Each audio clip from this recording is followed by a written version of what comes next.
Welcome, everybody, to the Retail Corner podcast. And we have one more exciting episode. Today, we are joined by Ann Stephenson. Ann has been a business director at Kraft Foods. Then she went on to do her own consulting for about 5 years. And then she became one of the co founders for Explorer Research. Ann, how are you doing today? I'm great. Thank you for having me on the show. No, it's our pleasure. Thank you so much for coming. And I was reading a little bit about your story and how you got started, and that you really used to love like the internal aspect of marketing, right? I think what the perception that we all have of marketing, right? Looking at campaigns, running campaigns, seeing the impact of the campaigns. But then I see slowly you started shifting into insights, right? And you became a lot more joyful of that part of marketing. And maybe if you can tell us before and foremost, what's the difference between both and what really led you into going more into insights and looking at the customer's behavior? Yeah, in terms of kind of my background, it was more of a traditional consumer goods marketing role, which I would define more as almost general management. So, in my role, I would manage a department of other marketers, and we would execute a lot of advertising or promotional type work. We would also be responsible in terms of the plants and the operations of the business. But really, it was really just trying to meet your business objectives and put in place the strategies and action plans to grow the business. And I found over time, one of the things that I loved was actually digging into the research that we had on a business and really understanding what are those insights that we can then use to drive growth for the business. And I found that was really a personal passion. And a lot of that translated into advertising work that I would do. So I segued from managing the cereal business to actually running all of Kraft advertising at one point because I just Oh, found wow. a natural knack for being able to understand what that insight was. And then when I moved on in terms of becoming an entrepreneur, one of the things we found was from an insight standpoint, there was actually not that many people really understanding the shopper space. So it was an opportunity for us to really sort of build a company and an expertise around shopper. And I think one of the things that I really like about shopper is it's actually pretty complex. When I think back to more consumer work or consumer positioning type work or even innovations, it's a lot more straightforward. I find with shopper, you're actually triangulating across a lot of different pieces of information to really understand what is that insight and what's that insight that's going to really drive shopper behavior because it's a lot more complex. Hmm. Yeah, no, absolutely. And so when we talk about like insights, right? I think a lot of times a lot of retailers try to look at those insights and they try to pull reports and they try to look at the data, but I think they always get pushed back right into the basics of it, right? And not really trying to forecast what will come out of those insights, right? It's more of a reactionary aspect that I see with a lot of retailers that we engage with. So, what really influences the consumer behavior in your opinion, right? Like going forward, how can you forecast based on all that history that most retailers have, right? How can they forecast how that consumer will behave in times to come? Yeah, so sort of looking back is important to understand sort of what have we seen in terms of behavior, but it's also important to look at trends and what's really happening. And we think about the last few years. I mean, the change has just been incredible. So Yes. there's so many factors that can affect consumer behavior. That's situational, and think about the situation we've all been in, psychological, environmental. There's just so many different factors that can really shape behavior. So it's super important to understand what are some of these trends. And you think about well-being as a focal point for consumers. I mean, that became really very much a hot topic during the pandemic in terms of this increased focus. And 70% of consumers say that they're going to continue to focus on their health and well-being going forward. It might have been one of the better things that came out of the pandemic. Really, yeah, so absolutely kind of understanding what are these trends is really important to then be able to say, well, how has that changed amongst my consumer base? How do I look at them differently from, a segmentation, which is a traditional type of research approach? So has this changed? What are the trends? And am I meeting these needs as well as my competitors? how do I innovate differently and better in terms of new products or services when I really understand these trends and the changing dynamics amongst consumers as well as shoppers. And when we talk about trends, from all the experience that you have, what is usually like the basic timeline of a trend, right? I know they always vary depending on what's going on, like you very well mentioned. But on average, a retailer should be expecting to focus on this, innovate on this for what's would you say is the average time frame to then start the cycle all over again?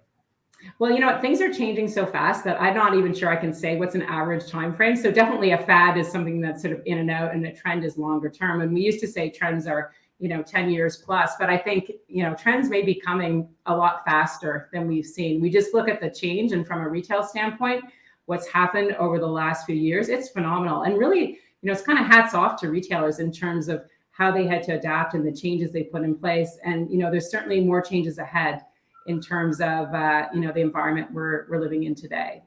Yeah, no, absolutely. I mean, as you very well mentioned, I think a lot of retailers started going digital, right? Very, very strongly.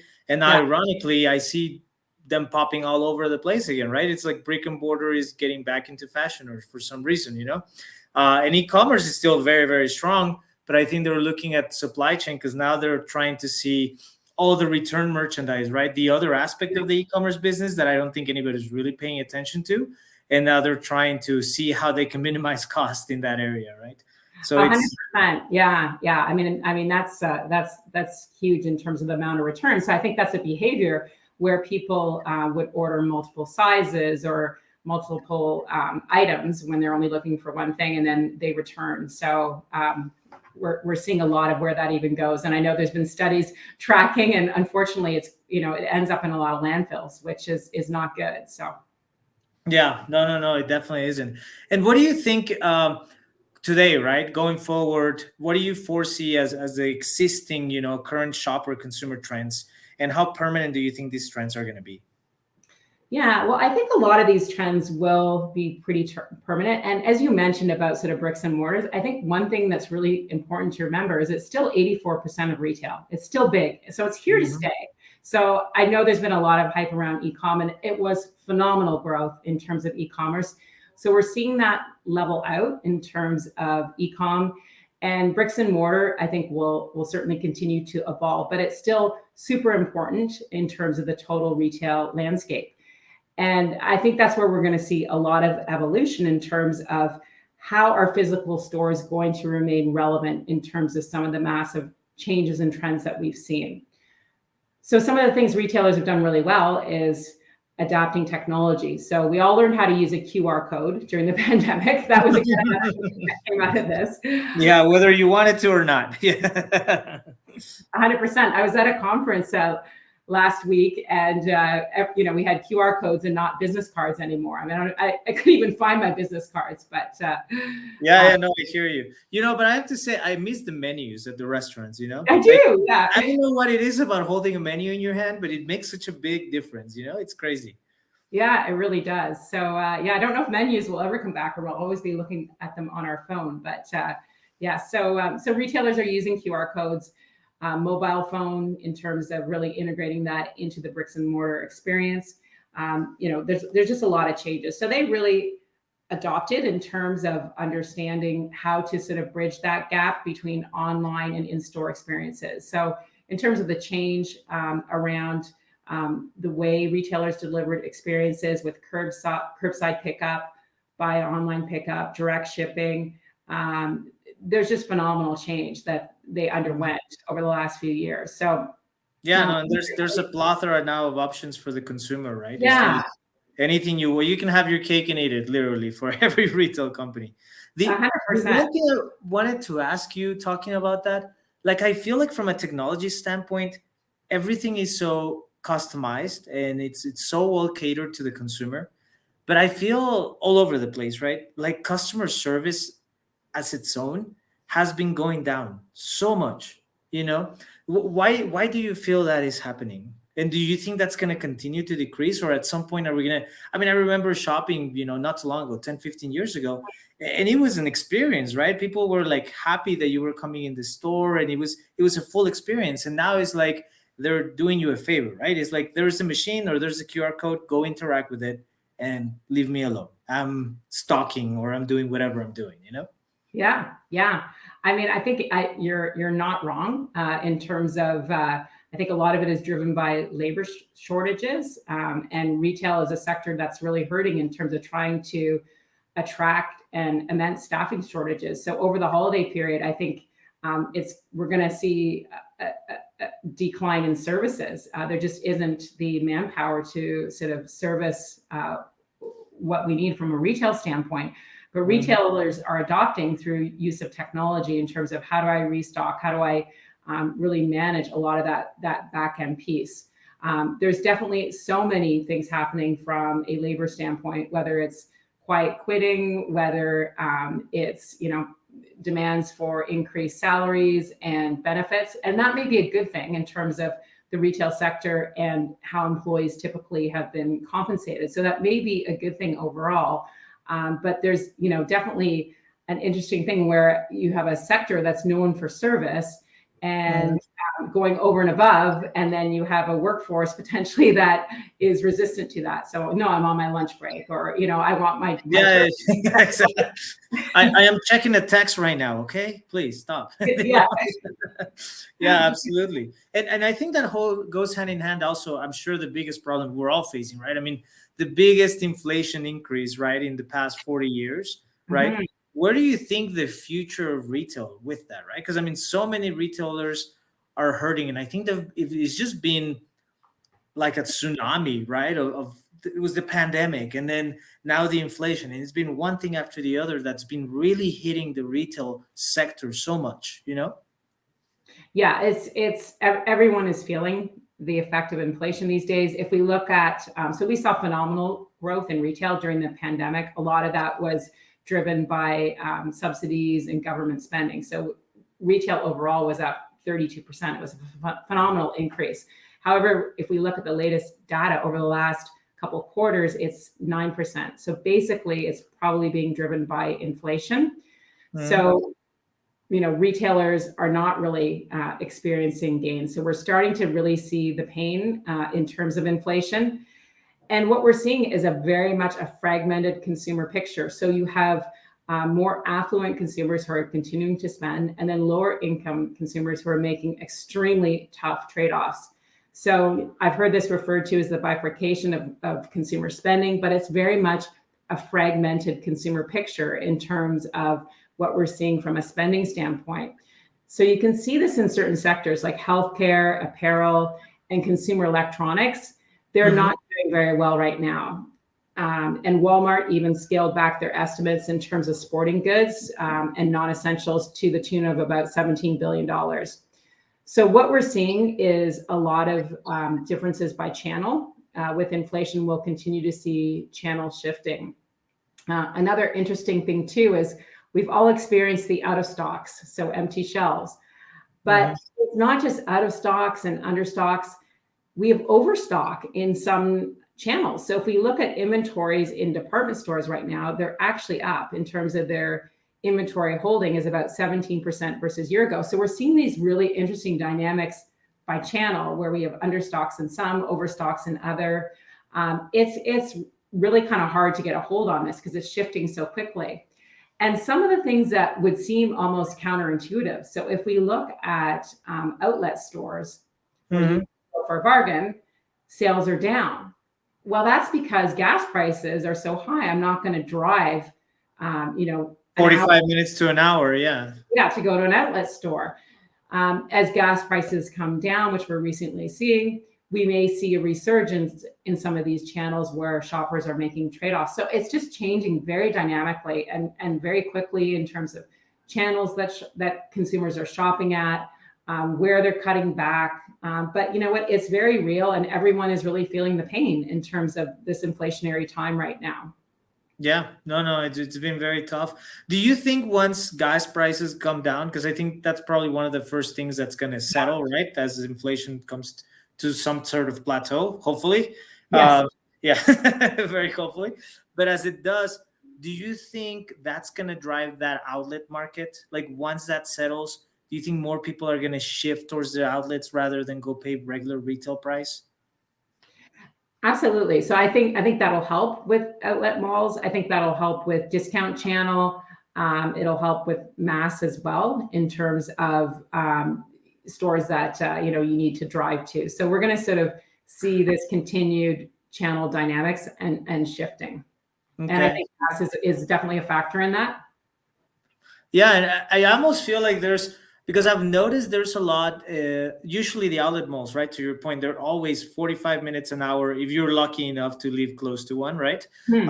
Otherwise, it's a longer drive. But I've seen a lot of like the old malls that have lost a lot of retailers getting converted into outlet malls, right? Within the cities.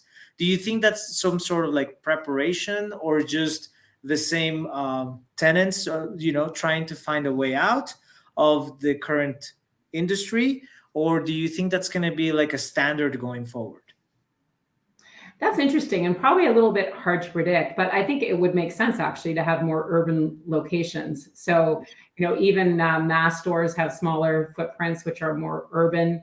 So I Mhm. could see sort of an outlet format where it would be more of an urban location where you'd have the same stores, similar discounted merchandise that may be quite appealing to urban shoppers who don't have the luxury of either a vehicle or the time or money to drive to an outlet location.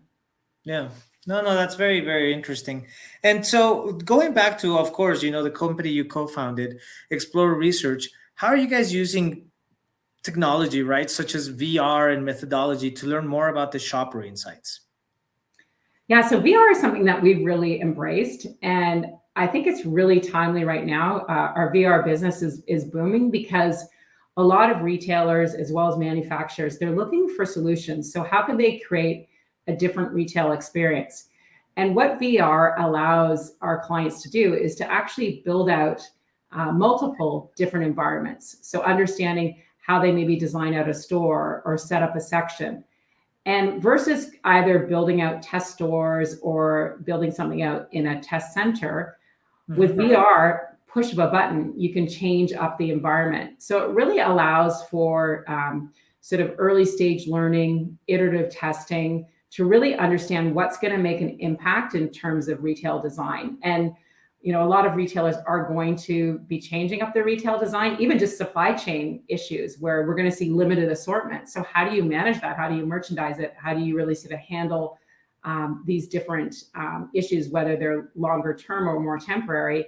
We can really simulate different scenarios and give them solutions really quickly. The other thing that's really interesting is we do virtual reality testing either online or in person, which is headset based. And Mm. within both of our platforms, we capture eye tracking. So you can really get a sense of what are people looking at, what are they engaging with in an environment. We capture where they're moving, where they're stopping, the items that they browse. And all of this is instantly dashboarded in terms of instant results. So it's a great tool to be able to quickly test, learn, revise, capture data immediately, and then sort of create new simulations. Wow. Wow, that sounds phenomenal. And it sounds extremely cost effective.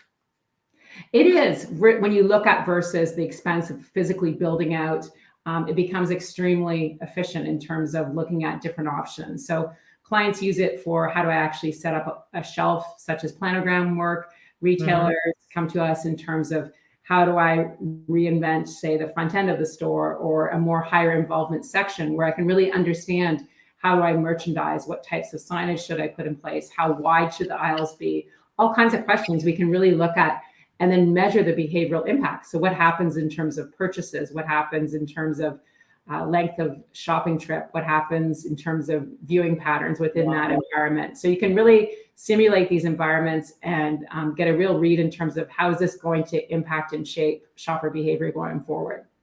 Wow, that sounds phenomenal. That sounds so amazing because it's almost like a little Disneyland, right? Where you can have all Mhm. your creative and innovative ideas, right, for your retail store and try them out. Especially as we were talking at the beginning, right now your brick and mortar space has to shine like nothing else, right? And it has to be so unique and really offer an experience factor to it. And using VR and what you guys are doing is definitely the route to make that happen, right? And then to try all these different ideas and see what will stick the best with your merchandise and with your target audience as a retailer. 100%. And you can learn what's more appealing by different target groups. So like any research, you can test it with different groups of people and really understand what's going to work best for you based on who your target is. Wow. Well, everybody that you guys are listening, I definitely recommend check out Explore Research. This thing about the VR, it's just phenomenal. And one last question I want to ask, I ask all of our guests all the time. If you had one piece of advice, especially as you've been internal and you've shifted to an entrepreneur and you founded a company and you've had success, what would be the one piece of advice that you would give to all of our listeners out there that are maybe going through that shift of internal into entrepreneur that I think a lot of people have been pushed into, right? Having to do. What would be the one piece of advice that you would give to them? I think the one thing I would do is sort of figure out what it is for you, like what your passion is. And I think I was super lucky in terms of working in a marketing role. And then I could really understand how much I really enjoyed consumer and shopper behavior and understanding insight. So figure out what that passion is, because if you're starting a business, it really is pretty all encompassing. So you really want to do something that you love. And then that translates through to the work you do, to your customers, and then ultimately to the culture that you build in the organization that you're creating. Thank you so much, Anne, for your time. We greatly, greatly appreciate it. And we look forward to hearing more from you guys in the future. And have a wonderful, wonderful day. You too. Thank you. Thank you. If you would like to be featured on our podcast, please email us at podcast@retailcorner.live or visit our website, retailcorner.live. Looking forward to having you as our guest on our podcast, and thank you so much for listening.